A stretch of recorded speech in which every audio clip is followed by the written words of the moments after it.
Thank you. So I'm Dr. Neema. I'm a Director of Gynecology at Fortis Hospital, Vasankunj. Today, a very important topic I have chosen to discuss, and in fact, you also wanted to know about this. What all preventive health measures are important in women? Now, this is the most important thing for women's health. Prevention at each and every step is very important, and it helps to prevent a major problem later on in the life. It can prevent cancers later in life. It can prevent fractures or bone fractures. So I'll be talking about what all prevention can be taken. Prevention is actually for a healthy woman. A woman who's healthy, so what all preventive measures she should take so that she remains healthy, and whatever is there can be picked up early so that she can be managed. So preventive health measures in women. So in fact, any questions, please, you can put it in the chat box simultaneously so that I can have a look at it and answer the questions together, so that it can be more of an interactive session. So any topic, just put your question in a chat box and I'll read it and I'll answer the question. So,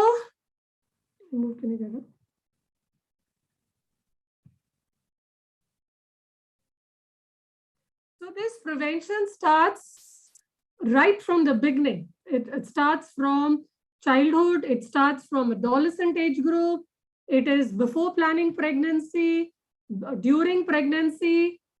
So I would like to start my presentation with a statement.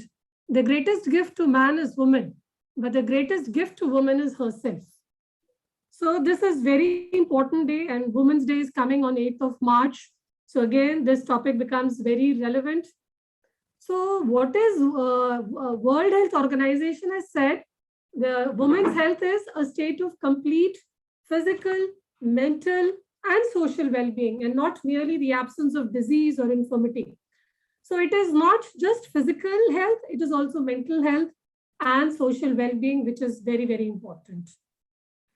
So this is a life cycle approach to reproductive health. As I was mentioning, the prevention starts right from the adolescent age group to so that what all precautions should be taken so that adolescent age group is safe. Then it is in the reproductive age group, and then in the postmenopausal age group. So to begin with, yes, staying healthy, most important thing is to have a balanced diet, to have an optimum weight, optimum BMI, which is very important. Exercises. This should not be ignored. Exercises should be done. Good sleep is very important. To have a good sleep at night, at least 7 to 8 hours sleep in the night is very important for staying healthy. Very important is to manage the stress. Immunization, which I will talk about. Screening, immunization, what all immunizations are required. What all are required during every part of life, which is important for prevention. Screening, what all tests should be done so as to screen any woman, and to approach health holistically, that is mind, body, and spirit. So let's talk about immunization. I will not talk about childhood immunization, which is done by a pediatrician, but yes, it starts with an adolescent age group. Adolescent age group, when a girl child is there and she's about 10 years, 11 years, 13 years, that is the time when she needs some kind of vaccination which will protect her, which is important to prevent major problems later in life. Out of which the most important vaccine is HPV vaccine, which I will talk about in details so that once everybody goes back from here, they should know what the HPV vaccine is, how to take it, when to take it, so that you're all fully aware of this vaccine. Influenza vaccine, it's given every year to prevent swine flu, and that all the pediatricians are giving to all adolescent age group. Meningococcal vaccine is recommended for college students. Again, a physician is giving these vaccines. And DPT booster, that is a tetanus booster, which is every 10 years. From a gynecological point of view, it is the HPV vaccine, which is very, very important, which should be given in the adolescent age group.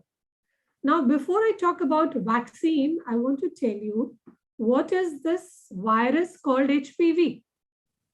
Now, HPV is a virus which is human papilloma virus. Now, this virus is sexually transmitted. There are different types of viruses, out of which the major important viruses are HPV-6, HPV-11, HPV-16, and HPV-18.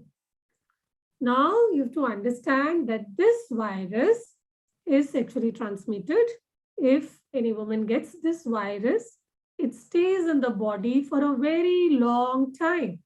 And then as a result, it can result in the formation of genital warts, and later on can develop all kinds of cancer. The most important is cervical cancer. So what can we do? We can give a vaccine to prevent this viral infection called HPV. That is the most important thing. So suppose you know about the vaccination. Suppose if we give chickenpox vaccine to a child doesn't get chickenpox. Similarly, we give polio drops so that baby doesn't get polio later in the life. Similarly, this virus HPV vaccine, if we give to young girls, actually before sexual debut, so it protects the girls against this virus HPV, which can cause a lot of problems. It can cause genital warts. It can cause cancers like cervical cancers and the other kind of cancers. So there is a virus which protects against this virus. There is a vaccine which protects against this virus called HPV, human papilloma virus. Now, what is the best age? When do we give this HPV vaccination? Now, these are WHO guidelines. Ideally, any adolescent girls should be given HPV vaccination. Ideally, it should be given before sexual debut. WHO recommends vaccination at the age of 9 to 13 years. This is, so most of the pediatricians will give this vaccine to all the girls. But if all those girls who have missed their vaccine during the early time can have a vaccine till the age of 26 years, which is a catch-up vaccination, which is recommended from 13 to 26 years. So before I go further, I want to tell you that vaccination, how do we give it? There are 3 doses which are given. If a girl is less than 14 years, then only 2 doses of HPV vaccines are given. 1 dose is given and then another shot is given after 6 months. But if a woman or a girl is more than 14 years, from 14 to 26 years, then 3 doses are given. Intramuscular in her arm, in which 3 doses are given. Start dose after 2 months and then after 6 months. So that this vaccination will protect a girl from a virus called HPV, which is sexually transmitted, which can cause cancer and it can cause genital warts. So take home message from these 2 slides is, please, if any girl who has not taken HPV vaccination, please contact your gynecologist or your pediatrician. And even if the girls have missed their vaccine, they can take this vaccine till the age of 26 years. So HPV vaccination. There are other vaccinations which should be given. What are other vaccinations? If a woman is, suppose, planning pregnancy. So before planning pregnancy, it's important that any woman should see her gynecologist before planning pregnancy. This is because if there is no previous history of chickenpox and she is not immune to chickenpox, then we can give her a chickenpox vaccine. Now, this is important before she plans her pregnancy. This is because we don't want her to have chickenpox in pregnancy. If any pregnant woman gets chickenpox in pregnancy, it can cause disastrous effect in the baby. So it is important to take vaccine before any woman plans pregnancy. Similar to chickenpox, there is another vaccine called rubella vaccine. Now, this is also very important and it should be given before planning pregnancy. Again, a woman, any woman, before planning pregnancy should see her gynecologist so that all antibody levels are tested, and if required, this vaccine, that is rubella vaccine, can also be given before pregnancy. So take home message from this slide is, please see your gynecologist before planning pregnancy so that adequate vaccination can be given so that she is well prepared for her pregnancy, so that she doesn't get a viral infection like chickenpox and rubella in pregnancy. Vaccination during pregnancy, everybody knows about these vaccination through all ages. Everybody knows, okay, they have to take a tetanus vaccine, and everybody takes those tetanus vaccines. So, but now there are certain changes in pregnancy also. In pregnancy also, we have to take a special vaccine, not a simple tetanus vaccine. Ask your gynecologist, you should know about Tdap vaccine. So instead of a simple tetanus vaccine, a pregnant woman should take a Tdap vaccine, which your gynecologist will offer you. This Tdap vaccine is to protect the baby against a condition called diphtheria and pertussis besides tetanus. In addition to this, we also give flu vaccine during pregnancy so that a mother is protected against flu vaccine and the baby also gets immunity against this flu vaccine. Rabies vaccine if required. If suppose there's a dog bite in pregnancy, yes, rabies vaccine can be given, and it should not be, a woman should take rabies vaccine to prevent rabies in pregnancy. Hepatitis B vaccine only if it is required. Anti-D vaccine, if a woman is Rh negative, husband is Rh positive, then this anti-D vaccination has to be given during pregnancy and after the delivery, after we check the baby's blood group. So take home message with this slide is, instead of tetanus during pregnancy, which everybody knows, which everybody has been using it, ask for a Tdap vaccine, which is more important during pregnancy. Vaccination in older women. This is, I think, the most neglected part. In older women, everybody feels, oh, no vaccination is required for elderly more than 60 years of age. But yes, there are certain vaccinations which are important in older women also. For this, you have to see your physician. Physicians, this is just for your information, that vaccination needs to be given to older women, especially in those women who have got asthma, breathing problems, diabetes.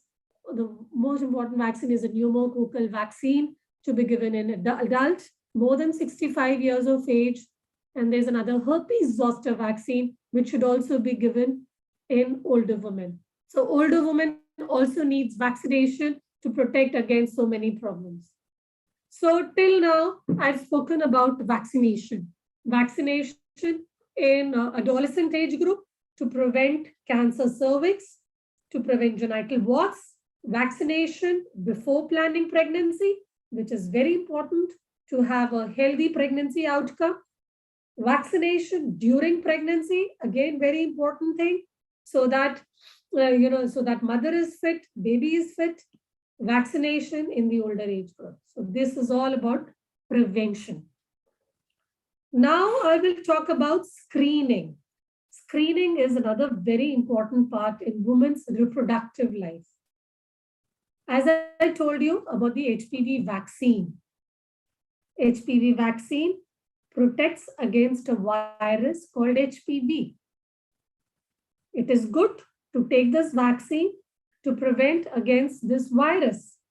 But if suppose the woman hasn't taken HPV vaccine, or even if the woman, or even if the girl who has taken cervical cancer vaccine, still these women needs screening for cervical cancer.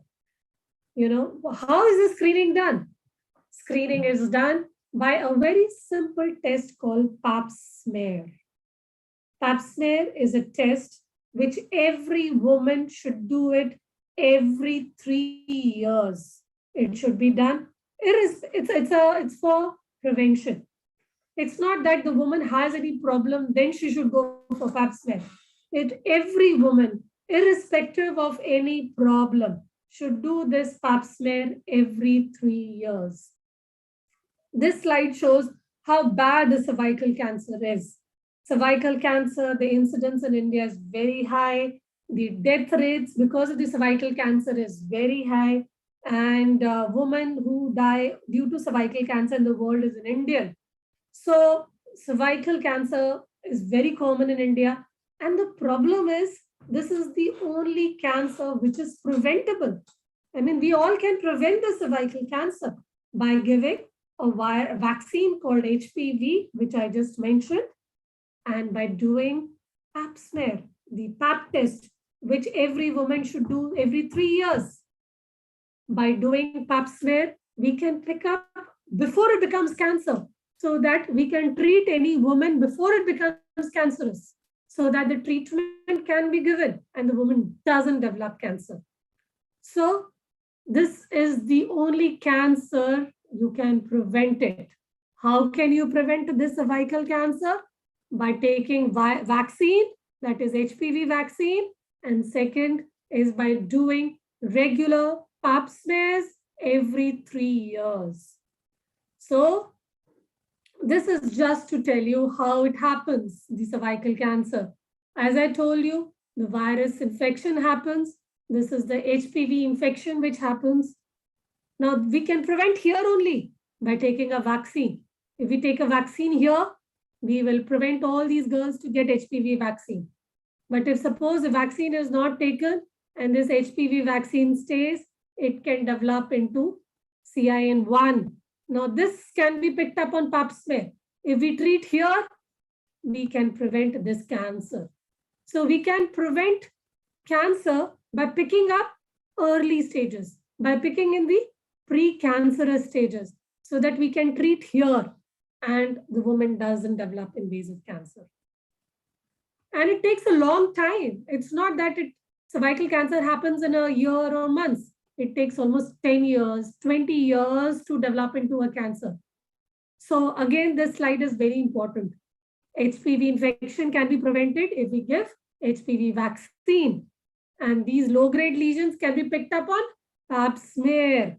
So every 3 years, if we do pap smear, we can prevent invasive cancer.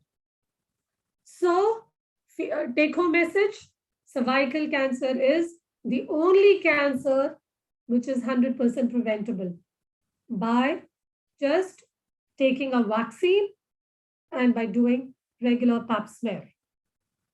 So again, back to same things I'm telling you again and again. Primary prevention by taking a vaccine. Secondary prevention by doing regular pap smears. But once the cancer develops, then obviously then it has to be referred to a cancer center and then surgery and then radiotherapy, depending upon the stage of the disease. And pap smear is a very simple test. It takes only 2 minutes to do the procedure. You just have to come and see your gynecologist, and this is how it is taken. Just taken, the scrapes are taken from the mouth of the uterus, and the results are available in 24 hours. It's not that it takes a long time. Just 5 minutes and the report is there in 24 hours. So ideally, every woman should do pap smear every 3 years. So till now, screening for cervical cancer is by doing regular pap smears every 3 years, starting from the age of 30 years. Very important is, this is the only cancer which is preventable. Screening for breast cancer. This is another very important thing. Every woman, first thing is if there's a family history of breast cancer. If mother, masi, nani, or anybody in the maternal side have breast cancer, screening for breast cancer should be started. And if there's a immediate first degree relative having breast cancer, screening should be started as early as the age of 35. But if there is no family history, screening for breast cancer can be started at the age of 50. Screening for breast cancer, the first thing is examination of the breast.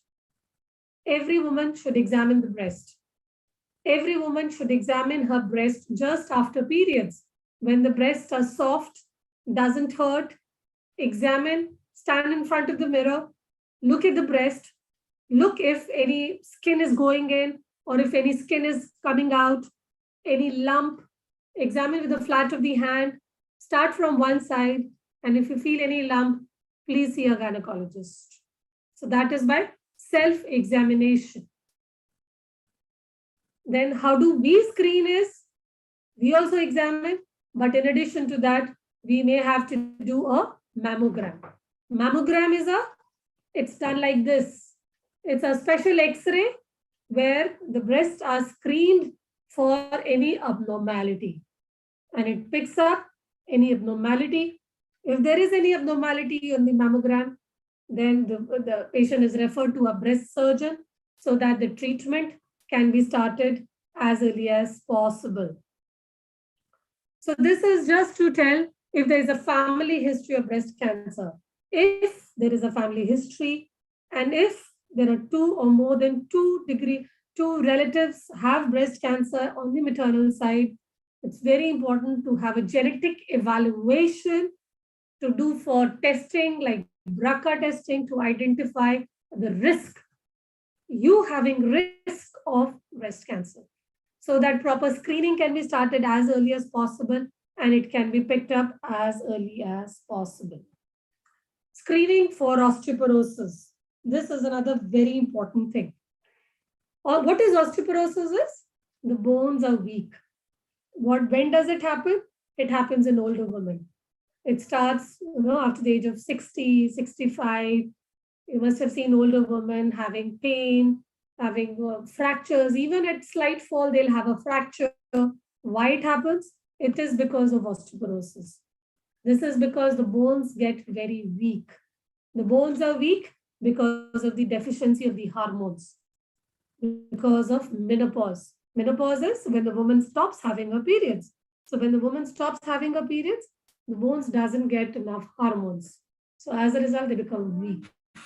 And when they become weak, there's risk of fracture. Everybody feels, okay, let it be. I mean, the elderly woman will have fracture. No, please change that mindset. Not necessary. If we can screen all these elderly women after the age of 30, 60, 65, and we pick up all these women, we can start the treatment. We can give them some medicines so that they don't have fracture later in their life. So that at least at 70, 75, 80, at least their bones are not weak. At least they don't get fractured. So that's very important, which we tend to ignore in the older age group. So as I said, osteoporosis is nothing where the bones become very weak. As a result, even with slight fall, there is fracture. Very common after the age of 50. And it is responsible for so many fractures in women. And why it is more common in women? Because after the age of 50, there is no hormone. As a result, you can see here, this happens because of the fractures in the backbone. And as a result, this happens. So we can prevent this. How can we prevent this? By doing screening for osteoporosis. And if we can screen for osteoporosis, we can start the treatment. We can start the treatment so that a woman doesn't develop into osteoporosis. So before I proceed, there is a chat box question. Ma'am, is the risk of cancer dependent on age? What are all the factors that increases their risk of cancer? Okay, see, let's talk about only cervical cancer and breast cancer, because, cancer is a very wide thing. There can be so many kinds of cancer. Some cancer develop in younger age, some cancer develop in older age, some cancer develops in later in the age. So if I talk about cervical cancer, it is not dependent on age, first thing. It can happen at any age, but yes, it is more common in the age group of 40 to 50. If you talk about cancer of the cervix. If you talk about breast cancer, it happens more in the older age, but it is not dependent on age. Suppose if there is a woman with a family history of breast cancer, mother had breast cancer at the age of 40. She is also a very high risk patient who can have cancer at a very early age. So it's very different. So age is it's not that every woman who is old will have cancer. No. But every woman should be screened for cancer. As I said, for cancer cervix, pap smear every 3 years, starting from the age of 30, so that a woman doesn't get cancer cervix. And for breast cancer, if there's a family history, start early, start at the age of 35. But if there is no family history, start at the age of 50, and then so that breast cancer can be picked up early, and so that the management is good. Now back to osteoporosis. Now these are the women you can see, as the age advances, there is a risk of vertebral fracture because of the bones getting weak, the hip bone getting weak, the backbone getting weak, and then there is osteoporosis and fragility fractures. Now this can be prevented by doing a simple test.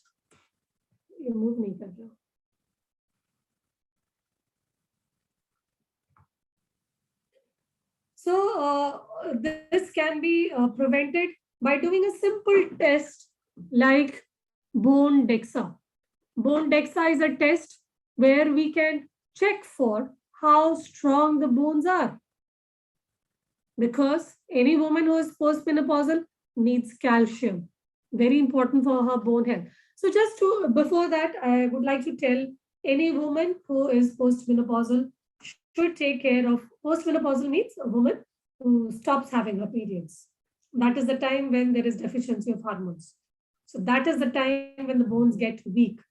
So it is very important that she should take calcium, which is very important.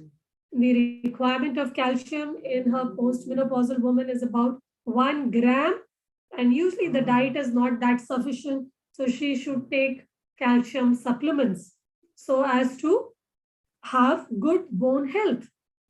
In addition to calcium, it is important that she should maintain good vitamin D3 levels. Now, vitamin D3 levels are very important.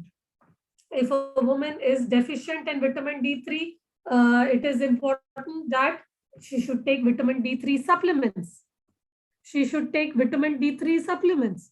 This is because if vitamin D3 is very less, she is again at risk of osteoporosis. So first thing is calcium in a postmenopausal woman. Second thing would be vitamin D3 is very important. Third thing is exercise. Exercise is important so that her muscles are strong. When the muscles are strong, the risk of fracture is a little less. So that is important to take care of bone health. So in addition to bone health, we have to talk about, so when do we do bone DEXA? Bone DEXA should be done in any woman after the age of 65 years. But any woman with other risk factors should start early, like risk factors like a woman who's taking steroids for a very long time, who have a chronic liver problem, diabetes, asthma, long-term treatment should be done early because these are the women who are at risk of having fractures. Before I proceed further, I would like to tell you one more thing about osteoporosis. If any woman develops menopause early, suppose if at the age of 40 she gets menopause, she is at the risk of fracture very early in life. So if any woman develops menopause early, she should see her gynecologist so that hormonal treatment can be started so as to prevent these fractures, so as to prevent a woman having fragility fractures. So any woman, suppose she develops menopause at the age of 35, or any woman develops menopause at the age of 40, don't say it is natural. Don't say it has happened by chance. No. Yes, it has happened by chance, but it needs treatment. It needs treatment in the form of hormonal therapy so that osteoporosis can be prevented later in life. So these were the indications of bone DEXA is a very simple test. You just have to go inside a machine and they will check and they will calculate the score and they will tell us whether the bones are okay or the bones are weak or bones are very weak, which requires treatment, or it is bad. So if the bone is weak, then we have to, if the bones are weak, we get calcium, we give vitamin D3, we exercise. But if it is very bad, there is absolutely weak bones, then in that case, we may have to give additional treatment so that like bisphosphonates, so that the bones are they're much stronger. So there's another question, very good, from Pooja. What is the right age for menopause or perimenopause as well? What are the health concerns one can face during menopause? Okay, so Pooja, the average age of menopause is 51, 52. But it will also depend on your family history. If your mother had early menopause, you may get early menopause also. So the average age is about 50, 51. I was just mentioning in my previous slide that if any woman develops menopause early, suppose if the woman develops menopause at the age of 40, that's not normal. You have to see a gynecologist so that it can be managed well, so that we can give hormonal treatment, so that she can have a good, healthy life later on and her bones are strong. But if there is a woman with a normal, everything is normal, and then she starts having menopause at the age of 50, 51, that's okay. In that case, she may have, to begin with, she may have problems like hot flushes, night sweats, mood swings, irritability. Most of the times, we just need to counsel her that this is normal, this can happen. You just have to exercise, do meditation, yoga, take calcium, take vitamin D3. That is usually good enough for problems during menopause. But again, if a woman has severe hot flushes, severe night sweats, or she's depressed, please see a gynecologist. We may have to give hormonal treatment so that these symptoms we can tide over, so that she has a good quality of life and she feels little better. But after that, if those symptoms go on, we just have to continue with calcium, vitamin D3, maybe with some multivitamins, and they're usually sufficient. But yes, these women after the age of 65 should be screened by BMD, that is bone mineral, that's called DEXA, which to prevent screening for osteoporosis, so that it will help us in deciding whether just calcium and vitamin D3 is sufficient, or do we have to add something else, something more than calcium and vitamin D3, like bisphosphonates, so that later in her life, she doesn't get osteoporosis or she doesn't get fragility fractures. So there's another question. I'll look at that question. How to cure cholestasis in pregnancy? Okay, very nice, Deepika. This is out of box question, but yes, I would be happy to answer it. Cholestasis in pregnancy, also called obstetric cholestasis. It can happen to any woman during pregnancy. This happens in which a woman will develop itching. There's a lot of itching. Itching happens in the entire body. Itching happens in the palms, in the soles. And as a result, she lands up to, so whenever this happens, please see your gynecologist. Then we do certain tests, like we check your liver function test, we check serum bile acid. These are two important tests which we have to do. Then depending upon the reports, we start treatment. We start treatment so that the itching is better and her bile acid becomes normal. But it is very important to strictly monitor this pregnancy. Monitor baby, monitor mother throughout her pregnancy. She may require little early delivery. Normally delivery is at 40 weeks. We may have to deliver her little early at 37, 38 weeks, depending on her bile acid levels. So, but this cholestasis, it should be under strict supervision of a gynecologist so that you have a good outcome. There's another question by Parul. She's saying, okay, no, my slides are also finishing. Okay, so let me finish this and then I'll come to your questions. So just screening for osteoporosis was my last slide, I think. It's not moving. So this was only last slide. So this was all your question. This is all my presentation about screening. Screening means what all we should do so that there's an adequate, healthy lifestyle. So Parul is asking, ma'am, I have PCOD. How can I recover from this disorder? Also, I'm overweight, recently observing a growth in facial hair. Okay, so Parul, PCOD or PCOS, these are two same things. Actually, it is a lifestyle disease. And it has, so that I can see them. So PCOD or PCOS, stop share. Stop share. Okay. Yes. Yeah. So question was about PCOD. PCOD is a lifestyle disease. Yeah. So cholestasis I've talked about, then is about PCOD. Now PCOD or PCOS is nothing but it's just a lifestyle disease. It can happen to anyone. And it has to be managed by only lifestyle modification. Now lifestyle modification would be good healthy diet, exercise, lifestyle modification with good sleep. This is the only way where PCOS can be managed. But we can manage, we have to do certain tests to find out if we have to give any treatment. Like we have to get her thyroid function test, we have to give her prolactin levels, we have to do her testosterone levels, then we have to do her insulin levels and fasting sugar, fasting insulin. And then we give medicines depending upon the symptoms. Now, suppose you said a lot of facial hair. Now, if there is a lot of facial hair, first line of treatment is laser, vaccine, threading, along with exercise, diet, and lifestyle modification. But suppose if a girl is using laser, but the laser requirement is very high, I mean, every month she has to go for laser, then we have to give certain treatment like some birth control pills or some medicines to reduce the facial hair. Suppose if the girl is getting a lot of acne, then again we have to give hormonal treatments to cover her acne. If a woman doesn't get her periods every month, we have to give hormonal treatments so that she gets her period every month. But this is all temporary, Parul.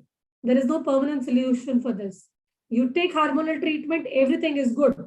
Your acne disappears, your facial hair disappears, you get normal regular periods, but when you stop these hormonal tablets, everything comes back. Your facial hair comes back, your acne comes back, and your period is a problem. So the management of PCOS is only healthy lifestyle, diet, exercise. If there is problem in reducing weight, means if a woman is working hard, if a girl is working hard, but still can't reduce weight, then in that case, we can give some medicines to reduce the weight. Like if the insulin levels are high, we give metformin, which helps in the weight management. You can see a dietitian also, which can help you because that is the only permanent solution to PCOS. Otherwise, we give hormonal treatment, it will work for some time. Once we stop it, it will come back again. So I hope I have answered to your questions. Okay. So another question is, ma'am, I know what reason for fibroid. Any big issue with it? Okay. Now fibroid, no big issue, please. Fibroids are very common. 30% of women will have fibroids. Every fibroid doesn't need any medicines or any surgery. First thing to understand, there are no medicines for fibroids. Fibroids should be treated only if they are causing problem. Problem in the sense, if they are causing heavy bleeding, if they are causing severe pain during periods, if the size is too big. Now, too big means not 3-4 centimeters. 3-4 centimeters is not a big fibroid. Yes, 8 centimeters, 9 centimeters, 10 centimeters, or if it is causing bulge, if it is causing heaviness in the lower abdomen, if it is causing pressure symptoms, then in that case, we may have to take out these fibroids by doing a surgery.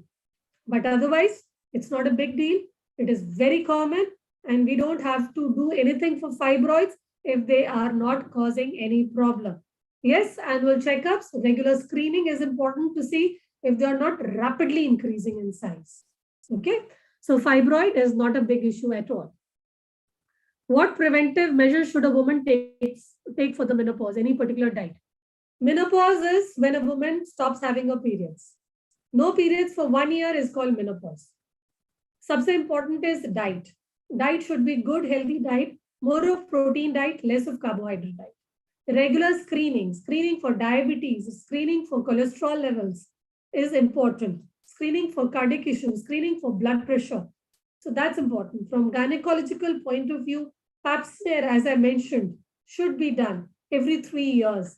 For breast, mammogram should be done every 2 to 3 years. After the age of 65, bone DEXA should be done for screening for osteoporosis. Exercise is very important. Please do exercise even after the age of 50. It improves the bone health. It improves the muscular strength. As a result, the risk of fragility fractures is less. So in diet, take a lot of tofu in your diet, lot of soya proteins. So proteins help in controlling the menopausal symptoms. How much water women should drink during the periods? Okay, plenty of water, at least 2 to 3 liters of water. It's not just during periods, every time. Water intake should be good to stay healthy. So skin is healthy, it is hydrated well, your kidneys function well. So it's irrespective of period, it should be a lot of water. Vitamin D2 should be taken weekly for how long? What should be the interval we can give to give vitamin D? Okay, so Pooja, it's very important if you can do your vitamin D3 levels. If vitamin D3 levels are tested, then you know how severe the vitamin D3 deficiency is there. Suppose the vitamin D3 deficiency is there, if it is less than 20, the dose which is given is, we give 60,000 international units, either sachet or capsule or tablet. You can take it once a week for 2 months, and then you have to take it once a month and continue it. It's not that after 6 months you stop. You continue it. Why you continue it? Because nobody is sitting in sun. Vitamin D3 we get only from sun. So if a woman is sitting in the office the whole day, how will she get? Woman care. Everybody gets vitamin D3 deficiency if not exposed to sun. So do a loading dose for 2 months, once a week, and then every month it should be taken. Any side effects of hormonal medicines or treatment? See, yes, everything has side effects. So we don't give hormonal treatment left and right to every woman. We have certain indications of giving hormonal treatment. Suppose if there is a woman who has early menopause at the age of 40, we would like to give her hormonal treatment so that she stays healthy. But if a woman comes to me at the age of 51, I will not give her hormonal treatment. Why? Because I'll tell her this is normal, this can happen, this will settle down with diet, exercise, calcium, vitamin D3. But if the woman has got severe bad symptoms of hot flashes, depression, yes, I will give her hormonal treatment for a short time, shorter duration, and then stop it. If you talk about risk of hormonal treatment, if we give hormonal treatment for a very long time, I'm talking about menopausal hormonal treatment, not regular treatment. Menopause, after menopause, if we give it for a very long time, it can increase the risk of breast cancer and it can increase the risk of clot in the legs. So we have to be very careful when we give hormonal treatment. Any painkiller for period pain relief? Yes, you can take any antispasmodic during pain relief, antispasmodic. I prefer to give Meftal, mefenamic acid, which works well for most of the times. And 30 years, we want to start with baby planning. What is the first thing I should know? Very good, Pankuri. It's very important to see a gynecologist before planning pregnancy. First thing is, as I mentioned in my presentation, you may need some vaccine before planning pregnancy. Like suppose if you've never got a chickenpox, you need chickenpox vaccine before planning pregnancy. If you've never got rubella infection previously, you will need a rubella vaccine before planning pregnancy. There are certain tests which we do before planning pregnancy, like what's your hemoglobin, what's your sugar levels, thyroid levels, just to say that you're fit. You have to start taking folic acid, tablet full white. You have to start once a day, at least 3 months before planning pregnancy. So it's important to see a gynecologist. And it's important to see a gynecologist who will rule out any medical condition, any problem with liver, problem with kidney, if the hemoglobin is less, so that the woman is ready for pregnancy. Any medicine for weight loss? No, Vijaya, no shortcuts. There are no medicines for weight loss. The only thing is diet and exercise. You can see a dietitian if there is a problem. Maybe there is a problem in the diet and exercise. No shortcuts, no medicines. But yes, if a girl is having hormonal imbalance like PCOS, as I just mentioned, and she's doing everything but can't reduce weight, then yes, in that case, we may have to give some medicines to decrease the insulin levels so as to metformin, which may help in reducing weight. Thank you for answering. Thanks, ma'am. So I think I've answered most of the questions. Any more question? I'm here. We can discuss.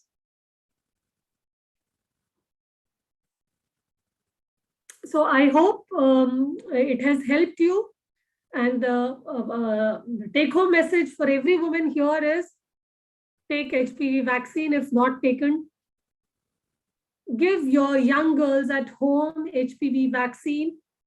That is most important. Do pap smear every 3 years after the age of 30. Screening for screening for breast cancer. Do mammogram after the age of 50. And do bone DEXA after the age of 65 to prevent fractures, to prevent fragility fractures. So there's another question. During fertility days, I feel pain in my lower abdomen. No, so during fertility days, I assume you're talking about during ovulation. Okay, so during ovulation, if there is a pain which happens for one day and then it settles down and it is happening every 14th day, then it is okay. You can just take meftalspaz. And if ultrasound is normal, no problem. That is normal. It happens because the ovulation has happened. The egg has released, which is a good sign. Just take meftal if it is bothering. Ma'am, any medicine suggestion for acne? See, for acne, the first line of treatment is you have to see a skin specialist. They will give you some local ointments to apply, some antibiotics if required. But if acne is too bad, and if acne is associated with facial hair, weight gain, period problems, period abnormalities, then yes, you come to us, the gynecologist. We have to screen for hormonal imbalance. We have to screen for polycystic PCOS or PCOD so that we can give you some treatment, which again would be a form of hormonal treatment. So this hormonal treatment is not bad. Huh? The hormonal treatment you were talking about is post-menopausal hormonal. If any girl with PCOS takes hormonal treatment for years, that's absolutely safe. That can be taken. After the age of 35, what regular blood test one should go for? Okay, so if a girl is healthy, age of 35, we start with, as I said, pap smear is the most important thing. Blood test, if absolutely a fit person is there, okay, you don't have to do, but yes, screening for hemoglobin would be important. Screening your kidney function test, blood sugar and thyroid. This would be the minimum test which should be done every 2 to 3 years. But 35 is a very young age. But if problem, yes, test should be done. What is the maximum age of safe pregnancy? See, maximum age is very difficult to say. But yes, the ideal age, I would say, ideal age is 28, 29, 30, that you should plan your first pregnancy so that you can plan your second pregnancy by the age of 33, 34. This is the ideal age. But I know during the present circumstances, because of job profile, education, everything is getting delayed. But, a delay is not a good thing, especially delaying pregnancy till the age of 35, 40 is not a good thing. Because as the age advances, the number of eggs fall, the quality fall, difficulty in conceiving, all these problems can happen. So my suggestion would be the ideal age of pregnancy is about 29, 30 for your first pregnancy. So try to plan it during this time. What is the maximum age? Okay. What causes fallopian tubes block? PCOD is not the reason for fallopian tube block. No, not at all. PCOD is a separate thing. Fallopian tube is a separate thing. Blockage in the fallopian tube most probably happens because of infection. Now, this infection can be any sexually transmitted infection. It can be tuberculosis. It can be because of any previous DNCs, like suppose some DNC has been done for termination or MTP. All these things can lead to tubal blockage. So, but definitely PCOS is not because of tubal blockage. I'm 30. Can I postpone planning a pregnancy for 2 to 3 years? So I think, Parul, I've answered your question. You are 30. This is the ideal time for you to have a baby. It's a very difficult question for me to tell you whether you can postpone it or not. It will depend on so many factors about your health conditions, about your periods, about your any problems like PCOS or anything. But yes, ideal age to plan pregnancy is about 30. Now I'm saying till 31, but don't delay it. And before I proceed, if suppose because of some circumstances, a woman wants to delay her childbirth, maybe till 38, 39, 40, there is an option of egg preservation. Every woman can preserve her egg that can be used later on in their life. So that's called egg preservation. For that, you can see an IVF expert and they'll tell you about how the eggs can be preserved and can be used later on. When a woman reaches menopause, what can be done to ensure overall well-being and health? I think I've answered this, Pritha. I've answered this so many times. Menstrual cup and sanitary pad. Oh, very nice. Menstrual cup. Just see, sanitary napkins everybody has been using. But yes, I would like to tell something about menstrual cup. Menstrual cup is a very good thing. There's a lot of buzz about menstrual cup. Menstrual cup can be used in any woman. It can be used even in a virgin girl. And they're available in different sizes. It can be easily put on the first day of the periods. It doesn't absorb blood. It just collects the blood. It's like a cup, and it is made up of silicone or latex, so it fits well, and there is no problem. A woman doesn't have pain after that or doesn't have any discomfort. And when it is there, it just collects. So the advantage of, and then it has to be removed every 6 to 8 hours, depending upon the blood flow. Easily can be removed. It can be washed with soap and water and can be reinserted. And after the periods, it can be sterilized in the boiling water. Okay, and it can be used up to the age of 10 years. So it is the greatest advantage of using menstrual cup is it is eco-friendly. Disposing of sanitary napkins and tampons is causing a lot of problems in the environment. So using menstrual cup is eco-friendly. Second thing is it is less cheaper. You just buy it and then use it for 10 years. Third thing is it is easier for those who have heavy bleeding. So third thing is it can, you don't have to change pads very frequently and more hygienic. It doesn't stain the clothes, so it's much easier. The problem can be initially in getting a proper fit, but once you get used to it, it is easier. And the problem is sometimes it is when you take it out, it is messy, but otherwise there is no problem and it works well and it is coming up in a good way. And I think if a woman can use menstrual cup, it would be better. How to tackle the postpartum depression? I think this will be the last question I will take. Postpartum depression, if it is because of menopause. So postpartum depression can happen because of menopause, because of the deficiency of the hormones. If the postpartum depression happens, it has to be a joint meeting with a gynecologist and a psychiatrist. We will grade it whether it is mild, moderate, severe. We can give some anti-anxiety medicines, but if it is too bad and we attribute it to hormones, then we may give hormonal treatment for a short time to tide over the period of postpartum depression. But then we need a psychiatrist opinion also regarding that, whether any other medicines needs to be started. So I think I'll conclude the session because I have to go for some emergency. And it was nice interactive session, so I couldn't see any of the faces. Okay. So thank you.